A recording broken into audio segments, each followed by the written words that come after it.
In today's video I'm going to show you how to fix your Epson EcoTank printer printing blank pages. We are going to do the print head alignment. So ink is already there.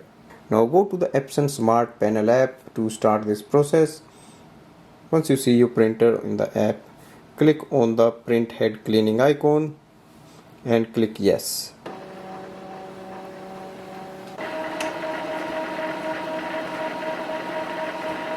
Print head alignment is done. Now I'm going to do a copy.